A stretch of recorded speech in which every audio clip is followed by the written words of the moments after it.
100 ఏళ్ళు పూర్తి చేసుకున్న రాష్ట్రీయ స్వయం సేవక్ సంఘ్ ఆర్ఎస్ఎస్ అనేటువంటి సంస్థ ఇప్పుడు అందరి నోళ్లలో నానుతూ ఉన్నది. ఈ సంస్థకు చెడ్డ పేరు, మంచి పేరు రెండూ ఉన్నాయి.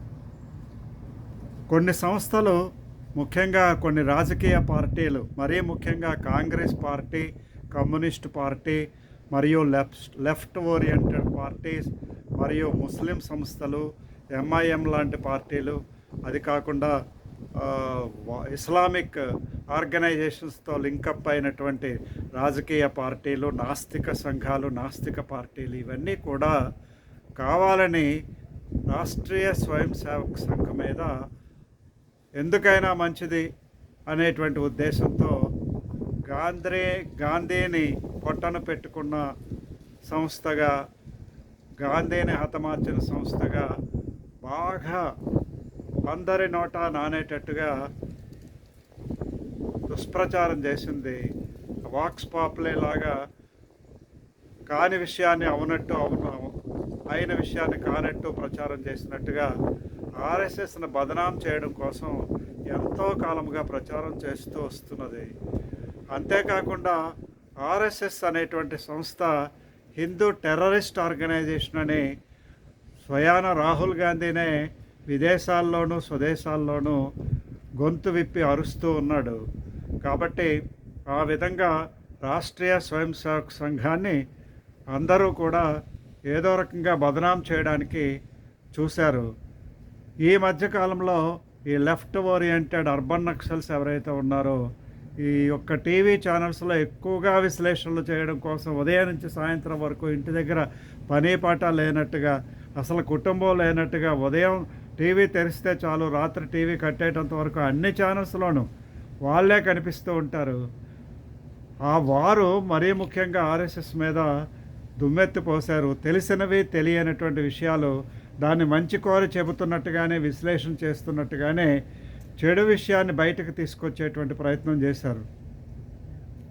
ఈ రకంగా ఆర్ఎస్ఎస్ని ఎవ్వరూ కూడా పూర్తిగా డిఫెండ్ చేయలేదు. అప్పుడప్పుడు కోర్టులు ఆర్ఎస్ఎస్ అటువంటి సంస్థ కాదు, ఆర్ఎస్ఎస్ గాంధీ గారు చంపలేదు అని తీర్పులు చెప్పినప్పటికీ అది ప్రజల్లో ఎక్కువగా నాటుకోలేదు. దాని మీద ఎక్కువ ప్రచారాన్ని మన టీవీలు కానీ లేదా బ్రాడ్కాస్ట్లో కానీ జరగలేదు.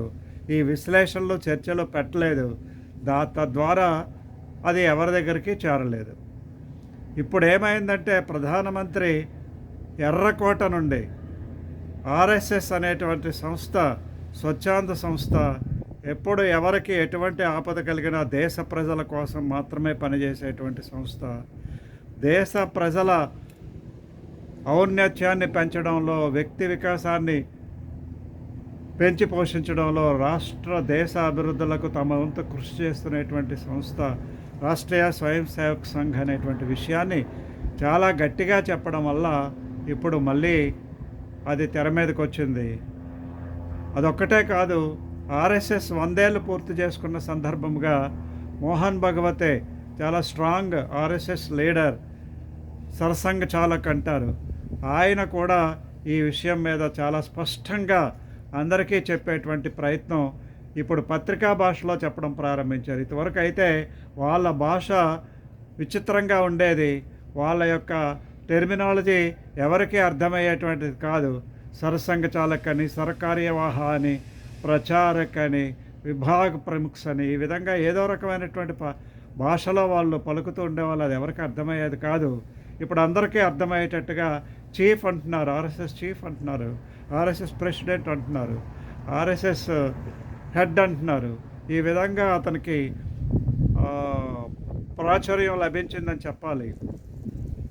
ఇంతవరకు ఆర్ఎస్ఎస్ చీఫ్ ఎవరు కూడా ముందుకొచ్చి ప్రెస్ ముందు మాట్లాడింది లేదు, వాళ్ళ ప్రశ్నలకు జవాబు చెప్పింది లేదు.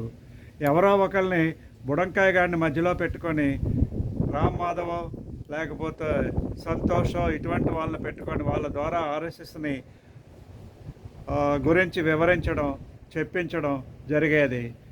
మేధావులైనటువంటి కొద్దిమందిని పెట్టుకొని వాళ్ళ ద్వారా కూడా చెప్పించడం జరుగుతూ ఉండేది. అంతేగాని సర్సంఘ్ చాలక్ ఎప్పుడూ కూడా ముందుకొచ్చి ఈ విధమైనటువంటి ప్రస్తావన తెచ్చినట్లుగా నాకైతే అనిపించట్లేదు. ఈ మధ్యకాలంలో చాలా సమస్యలకు ముఖ్యంగా పత్రికా అధిపతులు, పత్రికా విలేకరులు, న్యూట్రల్‌గా ఉండేటువంటి పత్రికా రచనలు చేసేటువంటి వ్యక్తులకు క్లారిటీ వచ్చింది అనే విషయాన్ని నేను ఈ విషయంలో చెప్పక తప్పదు. లెఫ్ట్ ఓరియెంటెడ్ పీపుల్ ఎలాగూ మారరు.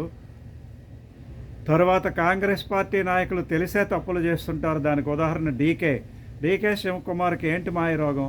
అతడికి ఆర్ఎస్ఎస్ సంఘ పాట తెలిస్తే తెలియచ్చుగాక, దాన్ని ప్రస్తావన చేసి హేళన చేయాలని చూడడం, వాళ్ళని ఎవరినో అలర్ట్ చేయడం కోసం నేను ఆ పాట పాడానని, నేను జీవితాంతం కాంగ్రెస్ వాదిని, కాంగ్రెస్గానే చస్తానని, ఇలా చచ్చేటువంటి వాళ్ళు ఆ పాట పాడడం ఎందుకు? ఎటువంటి అవసరమో లేనప్పుడు ఆ పాట ప్రస్తావన తీసుకురావడం ఎందుకు? అంత పవిత్రమైనటువంటి పాటను చట్టసభల్లో పెట్టడమే తప్పు. మళ్ళా దానిని హేళన చేస్తూ వివరణ ఇవ్వడం, దానిని 10 మంది హేళనగా మాట్లాడుకునేటట్టు చేయడం అనేటువంటిది చాలా తప్పు. చాలామంది ఆర్ఎస్ఎస్ కార్యకర్తలు ఉప్పొంగిపోయారు. డీకే శివకుమార్ లాంటి వ్యక్తి నమస్తే సదావచ్చలే అనేటువంటి ఉచ్చారణ చేశాడు అనేటువంటి విషయంతో భుజాలు చాలా గట్టిగా చరుచుకున్నారు. అది వాళ్ళ యొక్క అజ్ఞానం. అటువంటి వ్యక్తుల ద్వారా సంఘానికి మేలు జరగదు, కీడే జరుగుతుంది అనేటువంటి విషయాన్ని చెప్పడం కోసం మాత్రమే ఈ ప్రస్తావన తెచ్చాను నేను. ఒక విషయాన్ని మట్టుకు నేను ఈ వీడియోలో స్పష్టం చేయాలనుకుంటున్నాను. ఎంతోమంది ఎన్నో రకాలుగా చెప్పినప్పటికీ సంఘ గురించి తెలిసినటువంటి వ్యక్తుల్లో కొద్ది మందిలో ఒకడిగా నేను ఈ విషయాన్ని అందరికీ చెప్పక తప్పదు. సంఘ అనేటువంటిది ఒక సంస్థ కాదు, అది పరివార్. పరివార్ సంఘంలో పనిచేసేటువంటి ట్రైనింగ్ తీసుకునేటువంటి వ్యక్తులు అనేక సంస్థలను ఏర్పాటు చేసుకుంటూ ముందుకు పోయారు. ఇది 1925 నుండి జరుగుతూనే ఉన్నది. ఆ విధంగానే జనసంఘ్, ముందుగా విద్యార్థి పరిషత్, దాని తర్వాత జనసంఘ్, దాని తర్వాత మజ్దూర్ సంఘ్, దాని తర్వాత విశ్వ హిందూ పరిషత్, కిసాన్ సంఘ్, ఈ విధంగా అనేక సంస్థలు, ఒకటి కాదు రెండు కాదు, అనేక సంస్థలు. ముఖ్యంగా చెప్పాలంటే వేదికలు కూడా వచ్చాయి. దాని నుండి విద్యా సంస్థలు పుట్టుకొచ్చాయి. తర్వాత కావలసినటువంటి దేశానికి అవసరమైనప్పుడు అవసరమైన సంస్థలన్నీ కూడా అందులోంచి పుట్టుకొచ్చాయి. అవన్నిటికీ కూడా ఆర్ఎస్ఎస్ పరివార్ అంటారు. ఆర్ఎస్ఎస్ వ్యక్తులుగా ట్రైనింగ్ పొందినటువంటి వ్యక్తులు స్టార్ట్ చేయబడినటువంటి సంస్థలు కాబట్టి ఇది అన్నీ కూడా పరివార సంస్థలే. ఇది ఎవరెవరిని కంట్రోల్ చేస్తారు అనేటువంటి విషయాన్ని ఇప్పుడు నేను చెప్పడం అప్రస్తుతం అవుతుంది. ఎందుకంటే సరసంఘ చాలకులు లాంటి వ్యక్తే దాని గురించి వివరణ ఇవ్వడం జరిగింది. కంట్రోల్ చేయడం ముఖ్యం కాదు, కానీ పని యొక్క విధానాన్ని ఎవరు ఎలా చేస్తున్నారు, దానికి అవసరమైనప్పుడు సహాయ సహకారాలు అందించడం మాత్రం సంఘం చేస్తూ ఉంటుంది.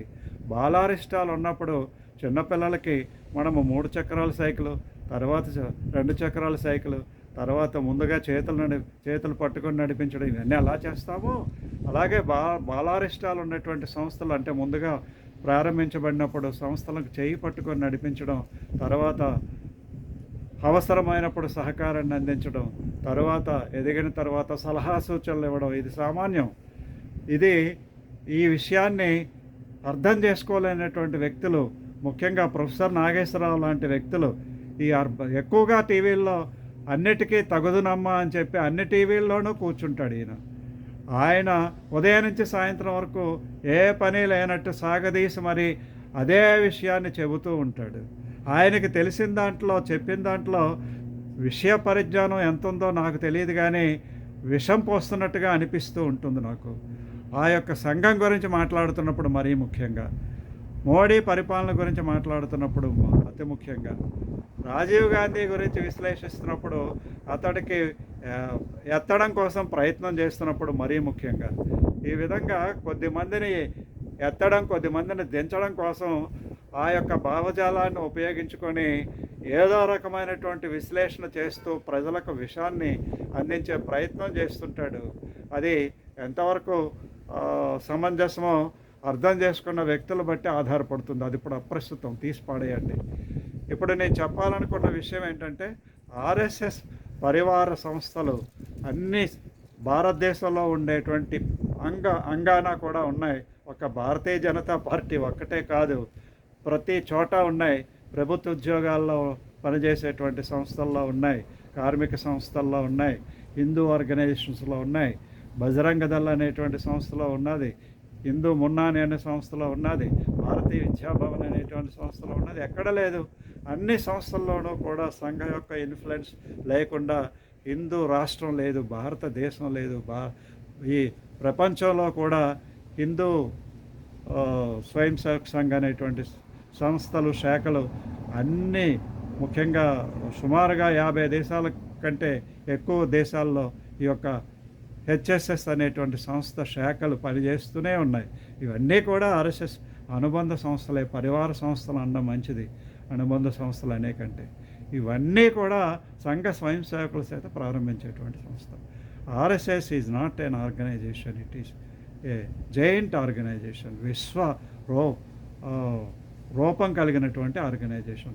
అందులో ఒక చిన్న భాగం మాత్రమే మీరందరూ కూడా ఎంతో పెద్దగా చూస్తున్నటువంటి భారతీయ జనతా పార్టీ. తెలంగాణలో ఇక్కడ ఒక విషయాన్ని మీకు చెప్పాలనుకుంటున్నాను ముగించే ముందు.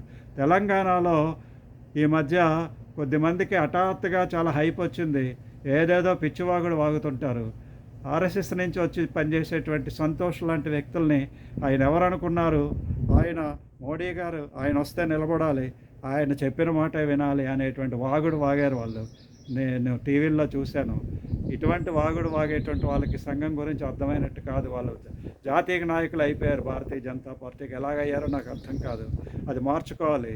సంఘం నుంచి పంపించేటువంటి వ్యక్తులు అనుసంధానం చేయడానికి, సమన్వయం చేయడానికి మాత్రమే వాళ్ళు ఉపయోగపడతారు. వాళ్ళకి వల్ల కాకపోతే వెనక్కి వెళ్ళిపోతారు. అంతేగాని వాళ్ళు ఇక్కడ పెత్తనం చేయడానికి, లేదా లీడర్గా వెలగబెట్టడానికి, లేదా కమాండ్ చేయడానికి, వాళ్ళే అధినాయకులుగా మెలగడానికి రారు అనేటువంటి విషయాన్ని ఈ వీడియో ద్వారా అయినా సరే తెలంగాణలో ఉండేటువంటి భారతీయ జనతా పార్టీ నాయకులు తెలుసుకుంటారని ఆశిస్తున్నాను. జై హింద్, జై భారత్.